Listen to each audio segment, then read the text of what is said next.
Muslimin muslimat yang dirahmati Allah sekalian, para pendengar yang budiman. Assalamualaikum warahmatullahi wabarakatuh. Terlebih dahulu, marilah sama-sama kita mengucap syukur dan berterima kasih kepada Allah Subhanahu wa taala. Yang keduanya, marilah kita berterima kasih kepada guru-guru terdahulu, dan jangan lupa untuk berterima kasih kepada kedua ibu bapa kita. Ingat muslim muslimat yang dirahmati Allah sekalian, adapun reda Allah Subhanahu wa taala itu di atas redanya kedua ibu bapa kita. Jangan sekali-kali kita membelakangi kedua ibu bapa. Sekali lagi saya menegaskan di sini bahwasanya reda Allah Subhanahu wa taala itu di atas redanya kedua ibu bapa kita. Muslimin muslimat yang dirahmati Allah sekalian, pada sesi ceramah kita yang lalu, kita telah menceritakan tentang pemuda dengan batu permata, yang mana pengajaran yang kita dapat kutip bahwasanya batu permata itu hendaklah dijual kepada pedagangnya permata, bukan dijual kepada toke-toke pemilik-pemiliknya kedai, kerana mereka tidak akan tahu untuk menilaikannya. Jadi sampailah masanya sebagaimana yang dijanjikan pada hari ini. Marilah kita sama-sama belajar ilmu mengenal diri dan ilmu mengenal Allah, yang selama ini sudah lama ditinggalkan oleh ulama-ulama sekarang. Muslim muslimat yang dirahmati Allah sekalian, di samping saya memberi ceramah mengenai diri mengenal Allah, saya juga ingin mengajak para pendengar yang budiman sekalian cara-cara untuk menjadi guru, cara-cara untuk menjawab persoalan-persoalan. Jadi di sini seandainya ada orang yang datang berjumpa kita,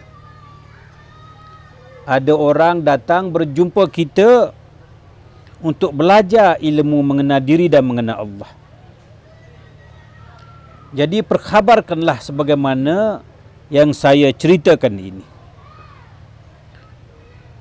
Jikalau ada orang datang bertanya kepada kita, bagaimanakah cara untuk mengenal diri dan mengenal Allah, hendaklah tuan-tuan dan puan-puan muslim-muslimat yang dirahmati Allah sekalian, para pendengar yang budiman, hendaklah tuan-tuan ceritakan terlebih dahulu akan kisah pohonnya kelapa. Kalau ada orang bertanya untuk mengenal diri, hendaklah terlebih dahulu kita suruh yang bertanya itu mengenal sepohon-pohon kelapa. Jikalaulah ada pohon kelapa di hadapannya, mintalah dia tengok, dia tilik, dia lihat akan pokok kelapa yang sebenar itu. Bagi tahu kepada mereka yang ingin mengenal diri dan mengenal Allah, sebelum kita mengenal diri, sebelum kita mengenal Allah, hendaklah terlebih dahulu mengenal akan pokok kelapa. Di atas sepohon pokok kelapa itu, manakah yang dikatakan kelapa? Di atas sepohon kelapa itu, manakah yang dikatakan kelapa?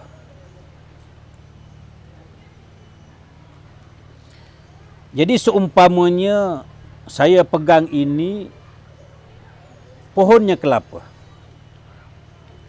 bertanyalah kepada yang ingin belajar mengenal diri itu, sebelum kamu boleh mengenal diri, mengenal Allah, hendaklah terlebih dahulu kamu mengenal ini pohon kelapa. Di dalam sepohon kelapa ini, manakah yang dikatakan kelapa? Kalau di sini akarnya kelapa. Jikalau di sini batangnya kelapa. Jikalau di sini daunnya kelapa. Pucuknya kelapa. Buahnya kelapa. Airnya kelapa. Tetapi manakah yang dikatakan kelapa? Contohnya sebatang pohon kelapa ini, manakah yang dikatakan kelapa?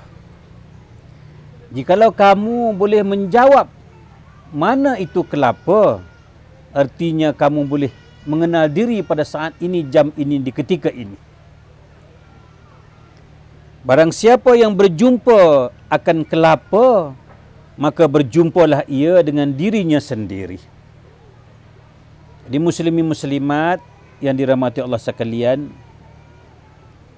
inilah cara, inilah kaedah, inilah jalan guru-guru terdahulu mengajar kita mengenal diri dan mengenal Allah.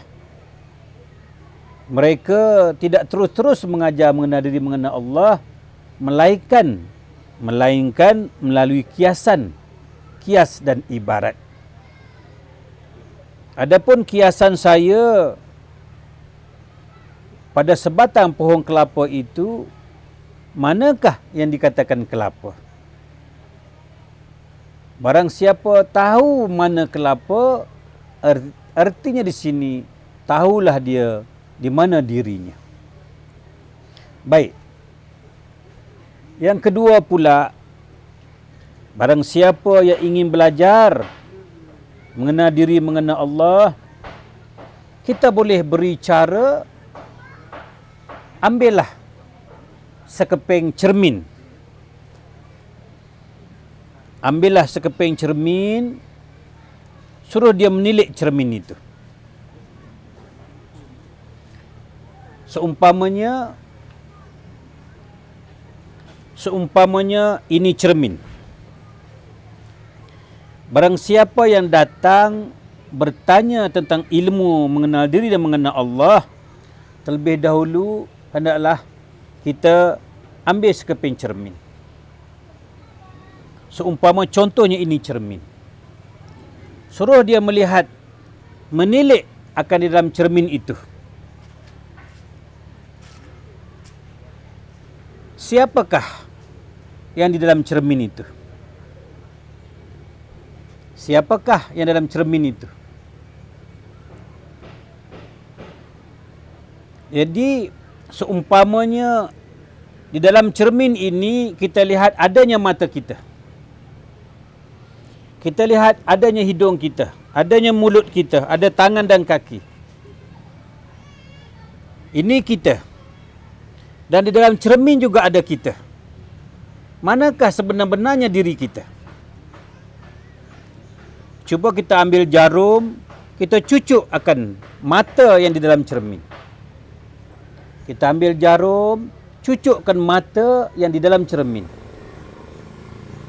Apakah mata yang di dalam cermin ini boleh buta? Sedangkan kita ada di sini. Jadi muslimin muslimat yang dirahmati Allah sekalian, inilah tingginya ilmu guru-guru terdahulu mengajar kita mengenal diri. Diri yang sebenar-benar diri itu adalah gambar kita dalam cermin. Biarpun ada mata, tetapi yang melihat itu yang di sini. Biarpun ada mulut, yang berkata-kata itu di sini. Jadi yang sebenar-benar berkata-kata itu bukan diri yang di dalam cermin, tetapi diri yang di luar cermin. Jadi muslimin muslimat yang dirahmati Allah sekalian, yang dikatakan diri sebenar-benar diri itu bukan tubuh, bukan badan, bukan 7 anggota ini. Jadi untuk mengetahui cerita selanjutnya, saya bagi satu perumpamaan.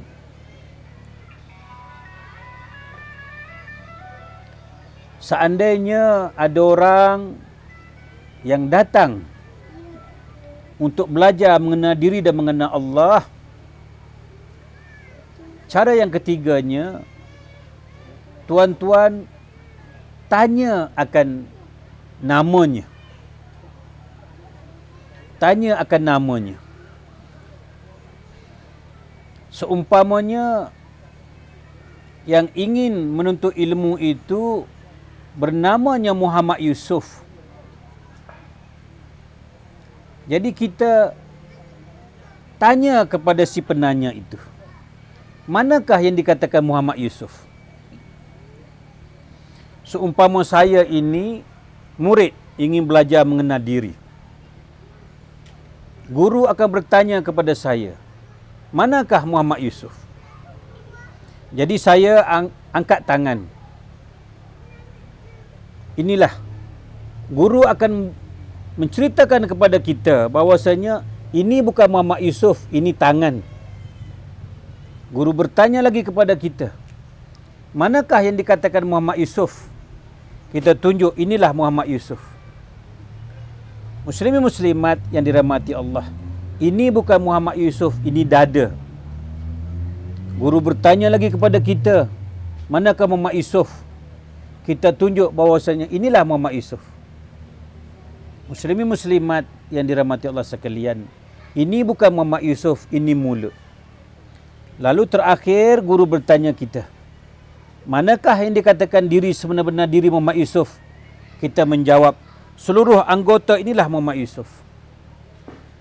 Jadi guru menceritakan lagi, seluruh badan kita ini bukan Muhammad Yusuf. Seluruh badan kita ini adalah anggota. Seluruh badan kita ini adalah jasad. Yang guru tanya Muhammad Yusuf, manakah Muhammad Yusuf yang sebenar-benar Muhammad Yusuf? Ini tangan, ini mulut, ini dada, ini jasad. Muhammad Yusuf mana?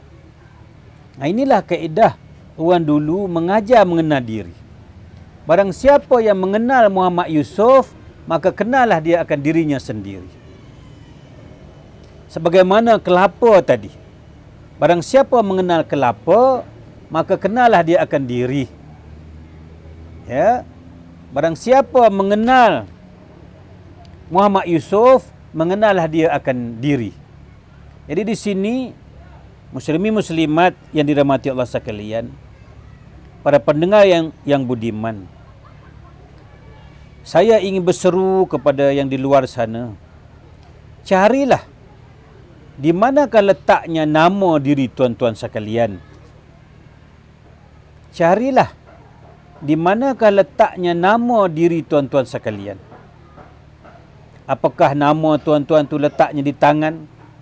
Apakah nama tuan-tuan tu letaknya di mulut? Apakah nama tuan-tuan tu letaknya pada dada? Jadi barang siapa mengenal nama diri sendiri, bermaknanya tuan-tuan sudah mengenal diri. Muslimin muslimat yang dirahmati Allah sekalian, itulah cara, itulah kaedah orang-orang zaman dahulu, guru-guru terdahulu mengajar kita cara mengenal diri dan mengenal Allah. Guru-guru terdahulu memberi kiasan, memberi contoh. Seumpamanya contoh, di manakah nama kita sendiri? Di manakah nama kita sendiri? Barang siapa berjumpa dengan nama sendiri, itulah diri sebenar-benar diri kita. Kemudian yang keempatnya, cara kita mengenal diri, jikalaulah orang yang berketurunan asalnya Kelantan, ya, cara untuk mengenal diri adalah dengan perumpamaan wayang kulit. Cuba tuan-tuan bayangkan permainan wayang kulit. Permainan wayang kulit ini adanya raja, adanya rakyat. Kemudian raja membunuh akan rakyat. Maka matilah rakyat ini dengan kesakitan, menangis rakyat ini. Lalu dilontarkanlah rakyat ini ke dalam lautan api oleh raja, mengikut permainan wayang kulit. Tetapi tuan-tuan muslimin muslimat yang dirahmati Allah sekalian, wayang kulit itu adalah umpamanya diri kita. Diri kita ini tidak ubah seumpama wayangnya kulit, patungnya wayang kulit. Nama raja pun diberi oleh mulutnya Tok Dalang. Nama rakyat pun diberi oleh mulut Tok Dalang. Yang bunuh rakyat pun mulut Tok Dalang. Yang melontarkan rakyat ke dalam lautan api pun Tok Dalang. Jadi kita ini, diri sebenar-benar diri kita ini tidak ubahlah seumpama wayang kulit yang tidak punya kudrat, tidak punya iradat, tidak punya kuasa, tidak punya kehendak, melainkan mengikut mulutnya Tok Dalang. Kita ini tidak punya apa-apa, hanya sekadar patungnya wayang kulit. Jadi pelajaran yang keempat yang diceritakan oleh guru-guru terdahulu, pelajaran yang keempat ini saya ingin memohon kepada para pendengar yang budiman sekalian memberi sepenuh perhatian. Kalau datang orang bertanya untuk mengenal diri dan mengenal Allah, ceritakanlah sebegini. Pada suatu hari ada seorang pemuda yang jauh memohon izin kepada ibunya untuk pergi belajar ilmu kepada seorang guru yang jauh dari kampungnya. Ingat pesanan saya, barang siapa bertanya mengenai cara mengenal diri, mengenal Allah, ceritanya sebegini. Ada seorang pemuda yang telah memohon izin kepada ibunya untuk pergi menuntut ilmu dengan seorang guru yang gurunya itu berada jauh dari kampung halamannya. Lalu ibunya membenarkan anaknya pergi merantau untuk mencari menimba ilmu. Maka pergilah pemuda ini menghadap guru yang dimaksudkan itu. Berkebetulan pada semasa itu gurunya sedang mengajar murid yang ramai. Tiba-tiba datanglah pemuda ini memperkhabarkan kepada gurunya bahwasanya saya ini datang daripada jauh semata-mata ingin menuntut ilmu dengan tuan guru. Dan ibu kandung saya pun telah memberi izin saya datang kemari. Sebab apa pemuda itu menyebut nama ibunya? Kerana dia ketahui reda Allah itu di atas keredaan kedua ibu bapaknya. Setelah ibu bapaknya reda, barulah Allah meredainya. Lalu fahamlah guru akan maksud pemuda tersebut. Kemudian bertanyalah guru tersebut, apakah hajatmu datang kemari? Pemuda tersebut menceritakan bahawasanya tujuan dia datang kemari adalah bertujuan untuk belajar ilmu mengenal diri dan mengenal Allah. Lalu guru tersebut dengan bengisnya, dengan perasaan marahnya, seolah-olah tidak mau menerima murid ini. Apa kata guru? Guru tersebut mengatakan bahawasanya engkau tidak layak untuk menuntut ilmu dengan aku. Taraf kamu tidak setinggi taraf kita di sini. Aku telah mengajar di sini 20-30 tahun. Mempunyai anak murid yang ramai. Tidak seorang pun bertanya tentang mengenal diri, mengenal Allah. Tiba-tiba kamu, orang yang tidak dikenali, datang bertanya ilmu mengenal diri, mengenal Allah. Jadi bermaknanya di sini, kamu tidak layak untuk menuntut ilmu dengan aku, karena kamu tidak setaraf dengan kedudukan kita semua. Lalu merayulah pemuda ini, wahai guruku, aku sudah bertekad, sudah berazam dalam hatiku akan berguru dengan kamu dan akan patuh, akan taat kepada apa yang Tuan Guru perintahkan kepada saya. Saya sanggup kerana saya semata-mata ingin menuntut ilmu dengan Tuan Guru. Baiklah, jikalau begitulah kehendakmu, layaknya engkau ini hanyalah berguru dengan sepokok kayu. Layaknya kamu ini hanya berguru dengan sepohon kayu. Kamu tak layak berguru dengan aku. Kamu tak layak berguru dengan aku, layaknya kamu hanya berguru dengan sepohon kayu. Lalu diketawakanlah oleh murid-murid yang ramai.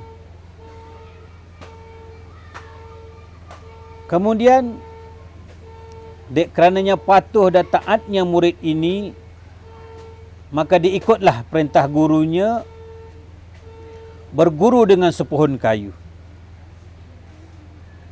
Sebelum itu, sempat guru ini memberi pesanan.